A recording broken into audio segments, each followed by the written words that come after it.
ఇప్పుడు నీ కళ్ళు చల్లబడ్డాయా? అటు ఇటు చేసి అత్తను నా ఇంటికే తోలినావు కదా, బావాళ్ళ ఇంటికి తోలితే ఏమైంది? నేనేమన్నా మీ ఇంటి పేరు చెప్పి తోలినా ఏంది? నా వంతుకు 15 రోజులు కాదినా నువ్వేనన్నావు అని తోలినా. ఏమో నాదే తప్పైనట్టు మీ మీదకి వచ్చి మాట్లాడుతున్నావు.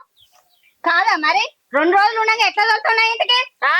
మీరే కదా వంకలు చెప్పింది మాకు ఆ పని ఉన్నది ఈ పని ఉన్నది అని. మీ వంతుకు వచ్చినప్పుడు మీరు తీసుకుపోవాలని తెలియదా? మా వంతుకు రాగానే ఒకరోజు ముందే తోలుతారు కదా, మరి మాకేం పనులుండయా? మాకేం పాటలుండయా? మీ వరకు వచ్చేదాకా తెలియదు. క్యాలెండర్ లా డేట్లు చూసుకుంటలేవా? మా వంత అయిపోయి 2 రోజులు ఎక్కువనే అయింది.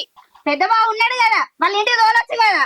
చక్కగా నా ఇంటికి ఎందుకు తోలుతున్నావు? అంటే మేమిద్దరం మంచిగా ఉంటుండే నీకు ఇష్టం లేదు, గుళ్ళు నీకు బాగా ఏమైనా లొల్లు పుట్టించే కథే ఇదంతా. లొల్లి కారణం నువ్వే. వాళ్ళిద్దరాలు వాళ్ళు ఎంత ఉపాయం పొందిరు చూసినావా? తమ్ముడా నాకు ఈ పని ఉన్నది ఆ పని ఉన్నది అని 2 రోజులు ఇన్నే ఉంచిరు. ఈ ఇట్లనే 15 రోజులు కూడా గడుపుతుండే మీ అన్న. ఇది చెప్పింది కూడా నిజమే. 2 రోజులు పని ఉందన్నావు కదా, ఇప్పుడు పని తీరిందా?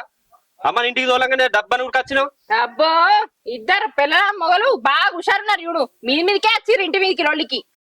ఓ నల్ల మొగపోడా, నీకంటే చిన్నోళ్ళు ఎన్నెన్ని మాటలు అంటారు. నీ తమ్ముడు నీ మరదలు మాట్లాడతాపా అంటే ఇప్పుడు బెల్లం కొట్టిన రాయలోగా నిలబడి చూస్తానవేంది? మాట్లాడి ఇప్పుడు. నన్ను మాట్లాడిస్తాను నువ్వు? మీరే లోళ్ళు పెట్టుకుంటాను కదా. వాళ్ళకి ఎంత తెలివి ఉందో తెలుసా? ఎంత హుషారుగా ఉన్నారు. 2 రోజుల ముందే పంపిస్తాను, మాట్లాడితే ఇవన్నీ మాటలు మాట్లాడతారు. నువ్వు మాత్రం అట్లనే నిలబడి చూడు. అగో మాట్లాడు అంటే అన్నేం మాట్లాడతారు వదినే? మేము చేసింది ఏమన్నా తప్ప? ఇంకా 2 రోజులు మీద ఎక్కువనే ఉంచుకున్నాం.